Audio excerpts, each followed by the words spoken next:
Hello and welcome.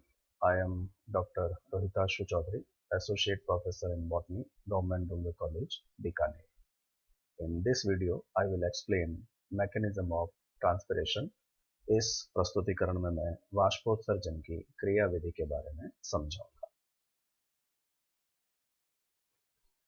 So these two diagrams represent a vertical transverse section of leaf. इन दोनों चित्रों में एक पर्ण के उदग्र अनुप्रस्थ काट को प्रदर्शित किया गया है, जिसमें पर्ण की ऊपरी अधिचम, निचली अधिचम, पैलिसेड टिश्यू या खंभ ऊतक, स्पंजी टिश्यू, स्पंजी मृदुतक या स्पंजी मध्युतक प्रदर्शित किए गए हैं. On lower epidermis, stomata are also shown here. निचली अधिचम पर रंध्र भी प्रदर्शित है और रंध्र के भीतर की ओर एक कैविटी सदृश संरचना उपस्थित होती है. A small cavity-like structure is present on the inside of the stomata, which is known as substomatal cavity. इस भीतरी गुहिका को, जो रंध्र के भीतर की ओर उपस्थित होती है, इसे उपरंध्री गुहिका कहा जाता है. Although it has not been labeled in the diagram, यद्यपि substomatal cavity को इस चित्र में रेखांकित नहीं किया गया है. The open stomata expose the wet water vapor saturated leaf interior to the atmosphere. तो जब यह रंध्र खुले होते हैं तो पर्ण का जो भीतरी नम क्षेत्र है, जो जल वाष्प से संतृप्त होता है, यह सीधा बाह्य वायुमंडल के संपर्क में रहता है. पर्ण के भीतर जल वाष्प की तुलनात्मक रूप से अधिकता होती है, क्योंकि जल निरंतर खंभोतक और मध्योतक कोशिकाओं की सतह से वाष्पीकृत होता रहता है. There is a abundance of water vapors inside leaf interior because of continuous evaporation of water molecules from surface of mesophyll cells or palisade cells. And when stomata are open, these water vapors can easily diffuse through stomata into the outside air. और जब रंध्र खुले होते हैं तो यह भीतरी जल वाष्प खुले रंध्रों में से होते हुए बाहर की तरफ आसानी से विसरित हो सकती है. As the outside air is seldom water vapor saturated, except just after the rains, the water vapors diffuse outwardly from substomatal cavities into the atmosphere through the open stomata. चूंकि बाह्य वायुमंडल कभी भी पूर्णतः जल वाष्प संतृप्त नहीं होती है, इसका अपवाद केवल तब होता है जब वर्षा के तुरंत बाद के समय की हम बात करें. वर्षा काल के या वर्षा होने के तुरंत बाद कुछ समय के लिए जल वाष्प संतृप्त बाह्य वायुमंडल भी हो सकता है, लेकिन अन्यथा सामान्य समय में कभी भी बाह्य वायुमंडल पूर्णतः जल वाष्प संतृप्त नहीं होता.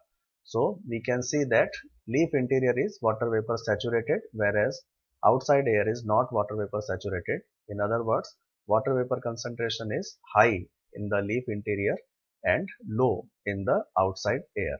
तो हम कह सकते हैं कि पर्ण का भीतरी क्षेत्र सदैव ही जल वाष्प संतृप्त होता है, लेकिन जो बाह्य वायुमंडल है वह कभी भी जल वाष्प संतृप्त नहीं होता, या दूसरे शब्दों में जल वाष्प की सांद्रता पर्ण के भीतर अधिक होती है और पर्ण के बाहर जल वाष्प की सांद्रता कम होती है. और इस कारण से जब भी रंध्र खुले होते हैं तो इन खुले रंध्रों के द्वारा जल वाष्प बाहर की ओर विसरित होती है अपनी सांद्रता में अंतर के कारण, और इसी को वाष्पोत्सर्जन कहा जाता है. This is called transpiration. The diffusion of water vapors into outside air decreases the vapor pressure in the substomatal cavities. तो जब इस सबस्टोमेटल कैविटी से जल वाष्प बाहर की तरफ विसरित होती है तो सबस्टोमेटल कैविटी में उपरंध्री गुहिका में जल वाष्प दाब तुलनात्मक रूप से कम हो जाता है, और फलस्वरूप पर्ण मध्योतक कोशिकाओं के चारों ओर या उनके बीच में जो अंतर कोशिकीय स्थल उपस्थित होते हैं, जैसा कि इस चित्र में अधिक स्पष्टता से प्रदर्शित किए गए हैं. तो जब सबस्टोमेटल कैविटी में जल वाष्प की सांद्रता कम होती है तो मध्योतक कोशिकाओं के बीच उपस्थित अंतर कोशिकीय स्थलों से जल वाष्प का विसरण सबस्टोमेटल कैविटी की ओर होता है.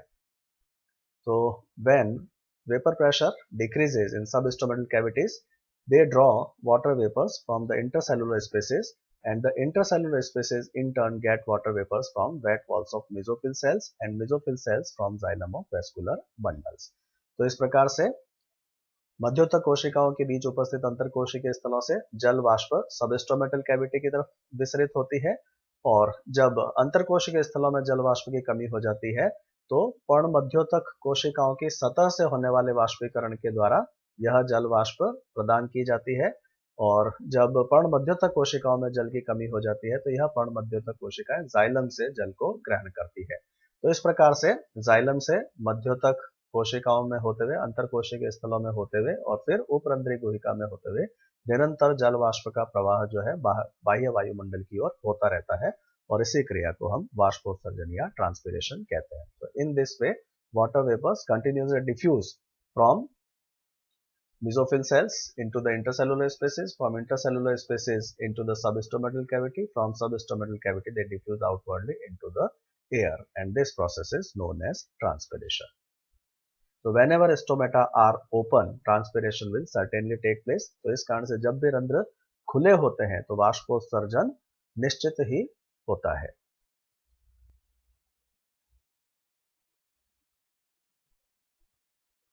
In this way, the stomatal transpiration continues till the stomata remain. Lenticular transpiration also occurs through the same mechanism. जो वातरंध्रों के द्वारा वाष्पोत्सर्जन होता है वह भी इसी क्रिया विधि के द्वारा होता है। Water vapours diffuse outwardly through open lenticels. खुले वातरंध्रों के द्वारा जल वाष्प का निरंतर बाहर की ओर विसरण होता रहता है, जिसे वातरंध्री वाष्पोत्सर्जन या लेंटिकुलर ट्रांसपिरेशन कहा जाता है।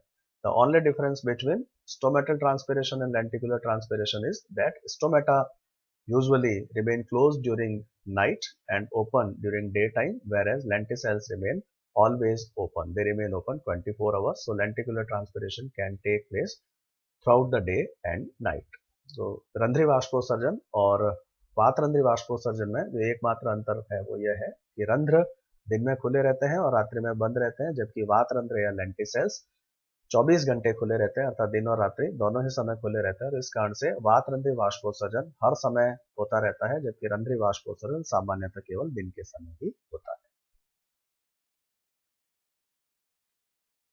Next is cuticular transpiration.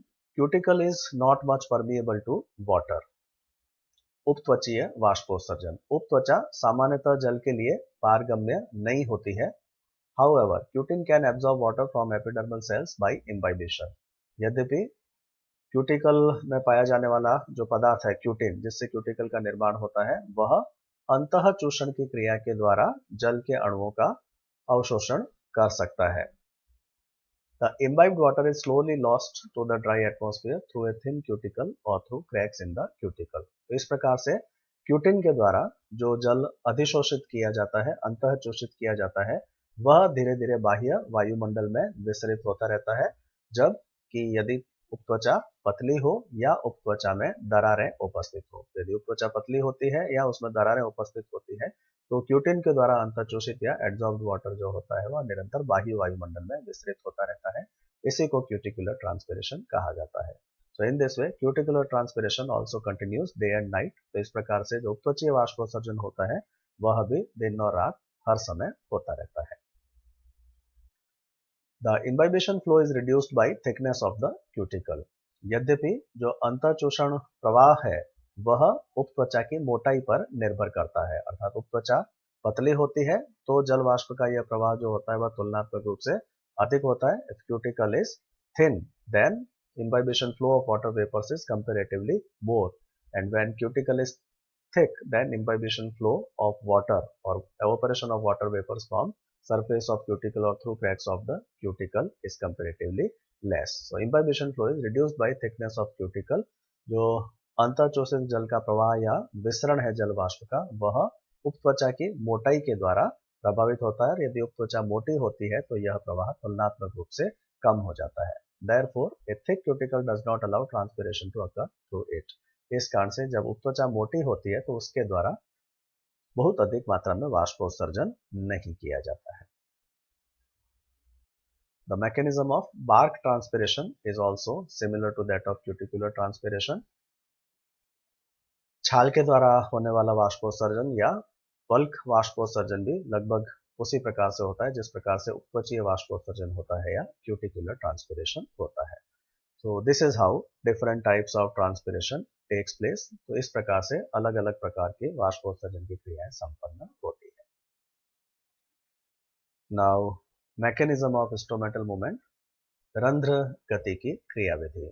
तो जैसा कि पूर्व में बात कर चुका हूं कि सबसे महत्वपूर्ण जो वाष्पोत्सर्जन का प्रकार है वह स्टोमेटल ट्रांसपिरेशन ही है। The most important type of transpiration is stomatal transpiration because it is a regulated process, क्योंकि यह एक नियंत्रित प्रक्रिया है। इसके अलावा बाकी जो तीनों प्रकार के वाष्पोत्सर्जन है वह हर समय होते रहते हैं, लेकिन रंध्रीय वाष्पोत्सर्जन केवल तभी होता है जब रंध्र खुले होते हैं। All other three types of transpiration, that is lenticular transpiration, cuticular transpiration and bark transpiration, continues day and night. There is no control or regulation of transpiration through these three structures, but the transpiration through stomata is a controlled process and it is controlled by opening and closing of stomata. Stomatal transpiration या रंध्रीय वाष्पोत्सर्जन रंध्रों के खुलने या बंद होने के द्वारा नियंत्रित होता है। तो अब आगे हम अध्ययन करेंगे कि किस प्रकार से यह स्टोमेटल मूवमेंट संपन्न होता है या इसकी क्या क्रियाविधि होती है। The stomatal movement, that is opening and closing of stomata, occurs in response to changes in turgor and osmotic pressure of guard cells. जो रंध्र गति होती है अर्थात रंध्रों का खुलना और बंद होना होता है वह द्वार कोशिकाओं की स्फीत अवस्था में परिवर्तन के कारण या दूसरे शब्दों में द्वार कोशिकाओं के परासरण दाब में परिवर्तन के कारण होता है। जैसा कि पूर्व में पादप के जल संबंधों में हम पढ़ चुके हैं, जब भी किसी कोशिका में परासरण दाब का मान अधिक होता है तो आसपास की कोशिकाओं से जल इन कोशिकाओं में प्रवेश करेगा और जिसके फलस्वरूप इन कोशिकाओं की स्फीत में वृद्धि होती है, टर्गर में वृद्धि होती है। तो यही वह क्रियाविधि है जो गार्ड सेल्स में संपन्न होती है। इनका ऑस्मोटिक प्रेशर जब अधिक होता है तो आसपास की कोशिकाओं से यानी अन्य अधिचर्मी कोशिकाओं से और सहायक कोशिकाओं से जल द्वार कोशिकाओं में प्रवेश करता है। इनके स्फीत दाब में वृद्धि होती है, यह द्वार कोशिका स्फीत हो जाती है और रंध्र खुल जाते हैं। इनके स्फीत होने पर रंध्र किस प्रकार से खुलते हैं इसके बारे में मैं पूर्व के एक वीडियो में बता चुका हूं, स्टोमेटल एपैरेटस के बारे में, जिसमें हमने चर्चा की थी। रंध्रीय उपकरण के बारे में जिस वीडियो में मैंने पूर्व में बताया था उसमें इस बात के बारे में बताया था कि किस प्रकार से द्वार कोशिकाएं स्फीत होने पर रंध्र खुलते हैं। Stomata open when OP of guard cells increases, causing endosmosis in guard cells and making them turgid, and stomata close when OP of guard cells decreases, causing exosmosis from guard cells, making them flaccid. तो जब द्वार कोशिकाओं का परासरण दाब बढ़ता है तो अंतःपरासरण की क्रिया के द्वारा द्वार कोशिकाओं में जल प्रवेश करता है, द्वार कोशिकाएं स्फीत हो जाती है और रंध्र खुल जाते हैं। जब द्वार कोशिकाओं का परासरण दाब ऑस्मोटिक प्रेशर कम हो जाता है तो वही परासरण की क्रिया होती है, जल द्वार कोशिकाओं से बाहर सहायक कोशिकाओं और अन्य अधिचर्मी कोशिकाओं में प्रवाहित हो जाता है, द्वार कोशिकाएं श्लथ हो जाती है और रंध्र बंद हो जाते हैं। So this is how stomatal opening and closing takes place. So now next question is how osmotic pressure of guard cells changes. तो अगला प्रश्न ये है कि किस प्रकार से द्वार कोशिकाओं का परासरण दाब परिवर्तित होता है। तो द्वार कोशिकाओं में परासरण दाब के परिवर्तन को समझाने के लिए अनेक सिद्धांत प्रस्तुत किए गए हैं। Many theories have been proposed to explain changes in osmotic pressure of guard cells. And so, in next videos, I will explain all these mechanisms which explain changes in osmotic pressure of guard cells. तो अगले videos में मैं इन सभी सिद्धांतों के बारे में बात करूंगा जिनके द्वारा द्वार कोशिकाओं के परासरण दाब में होने वाले परिवर्तन को समझाया गया है। Thanks for watching.